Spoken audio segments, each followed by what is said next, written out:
So 2 of them work perfectly fine with installing products on plywood. 1 of them is not. It is a guaranteed failure.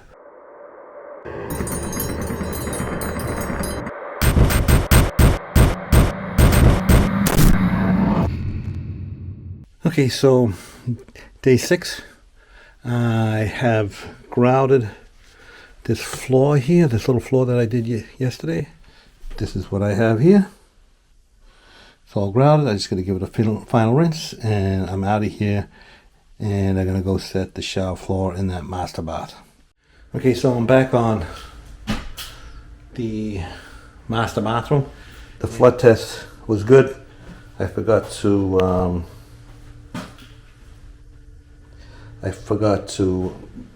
turn on my camera, but the flood test was good. It was still, I don't know if you can see that pencil mark there, it was still at that pencil mark.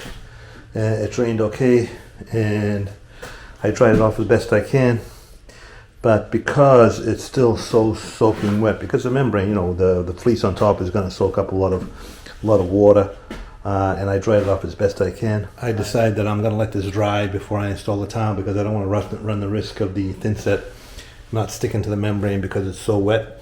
So instead, I'm going to install the Ditra Heat in the main area here. So I'm going to clear up all these tools, clear everything up, and put everything in here, because this part of the floor is getting all Ditra Heat. This part of this in here is going to get the same membrane, but there's not going to be any heat in here. So I'm going to put everything as much as I can into a corner, so that, is there any light in here? Oh wow. So I'm going to, move everything over as much as I can, and then clear that entire area and put the membrane down. I don't have the cable yet, that's supposed to come in tomorrow. Then tomorrow I'll install the tile on the shower floor, and I'll install the cable over here, and possibly move some of this stuff around and install the membrane in this area here. So sometimes your plans don't go as you expected. I have usually been able, when I've done a flood test, I've usually been able to empty it out and then let it dry for a day or 2 before I install the tile. Because we got screwed up with that bonding flange, it kind of killed everything. So to reevaluate and change the plan so that I can keep moving ahead. Okay, so I'm getting ready to install my membrane on the main floor. So I actually got 2 rolls. This is a Ditra Heat. So before you do anything on plywood, you want to make sure you sweep it and get all the debris off it. Then you're going to vacuum it, and then just before spreading your mortar, you're going to damp sponge it. I'll show you that in a minute. Very important. Okay, so I got all the Ditra Heat membrane cut in.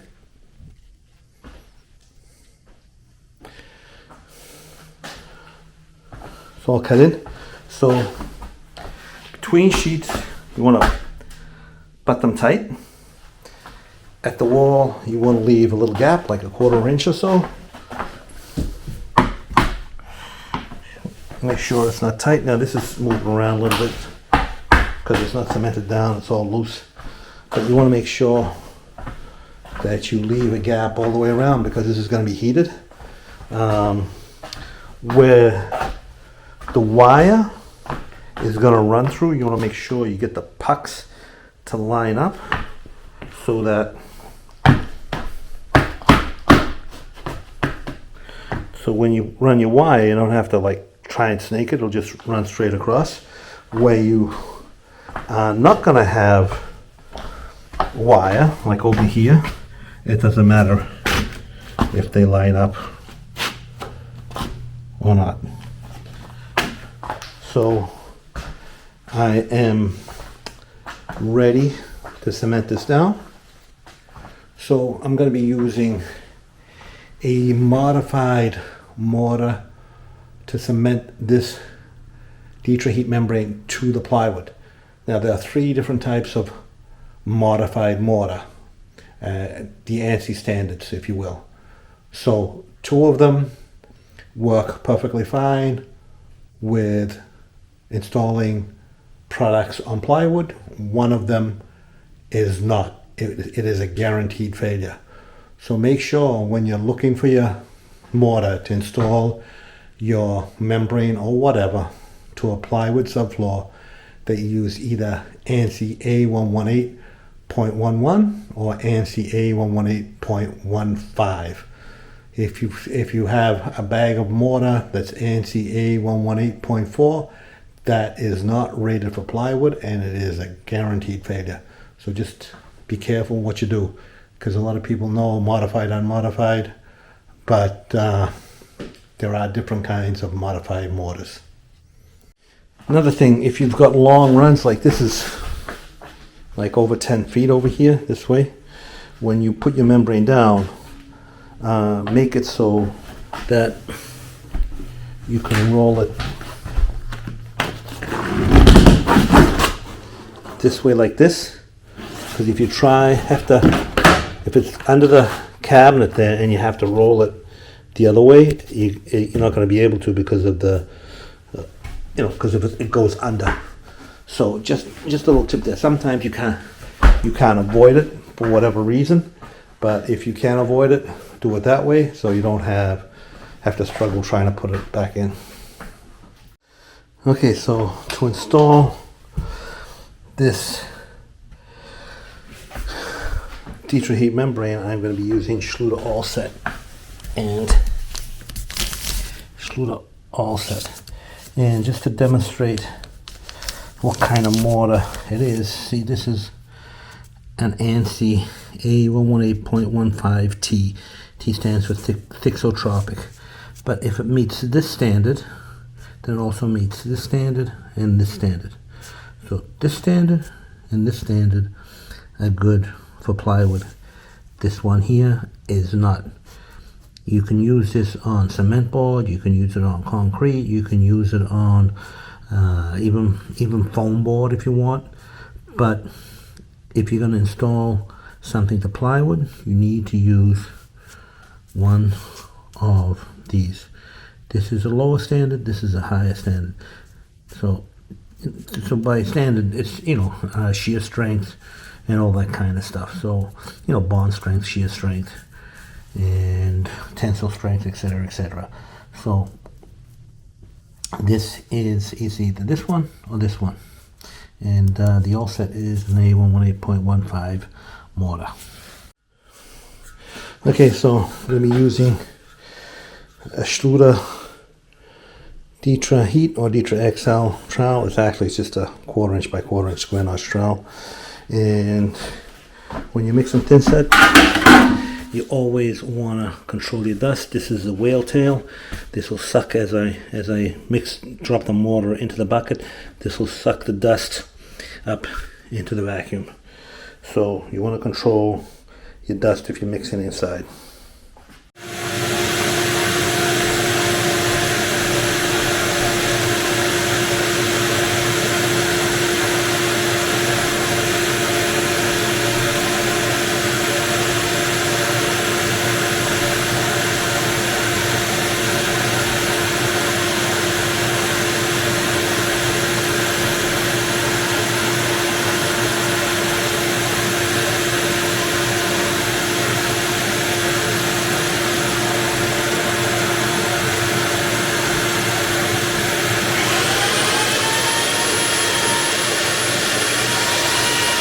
Okay, so I got my mortar mixed, and while that's slaking, which is actually very important, always mix your mortar according to the directions on the bag. So this is all set. You mix it for membranes. You mix it from 7.5 to 8.5 quarts of water, and then you mix it for 5 minutes, you let it slake for 10 minutes, and then you remix it for 3 minutes. So, and actually you'll see it as in the bucket after it's slaked, it starts to firm up, and then you remix it and it gets loose again to the right consistency. Right now it's kind of really loose, but after it slakes it starts to firm up. Then when you remix it the second time, it becomes the correct consistency for the membrane. So very important to mix your mortars according to directions. So in the meantime, instead of waiting around for 10 minutes doing nothing, I am going to roll back my membrane and start dampening the plywood and getting ready to set spread my mortar and put down my membrane.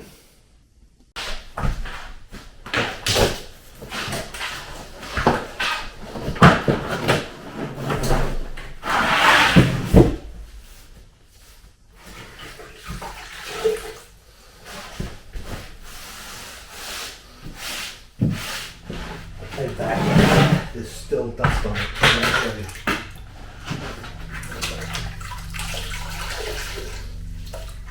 Like that, the sponge is clean. Don't forget to like, subscribe, and hit that notification bell. See that? The dust off.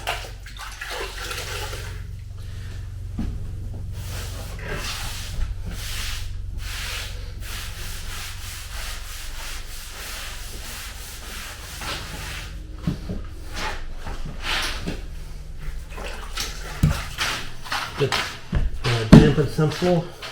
You gotta rinse that mix to the correct consistency.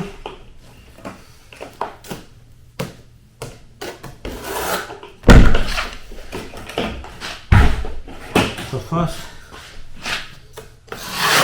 we use the flat side of the trowel to key in the water, and then we used the notch side of the trowel to gauge out our mortar. So I'm going to do that in the whole section. Got my mortar spread. I'm going to roll back the membrane.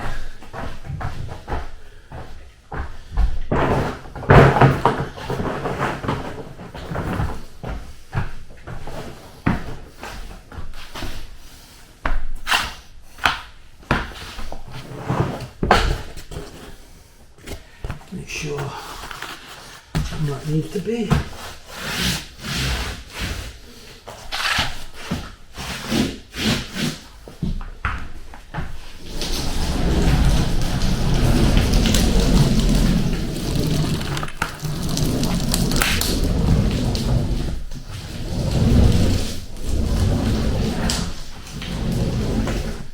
Okay, see if our coverage is good.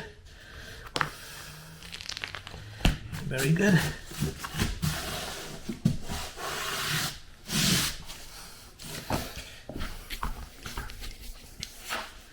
So I'm going to do the same for the rest of this. Okay, so got all the Ditra Heat down that I need to get down. I've got it all installed up to where I need it. There's no heat in here, but we need the same membrane to keep everything the same height.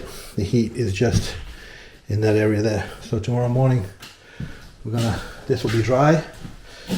This here will be dry, so I can install the tile in the shower stall, and then I'll put the wire in the mat. I don't have any wall tile yet. There's going to be a bench seat over here, a corner bench seat here, and a corner bench seat over there, a niche over here, and a niche over here. I don't have the wall tile. That's why I'm doing the floor tile first, just to have something to do. It should be in a few days. So anyway, get this done tomorrow, and so we'll have another video tomorrow. Check out the videos before this. Documented every step of the way, this entire bathroom, and I'm going to keep on doing that until it's done. So there's going to be a video every day.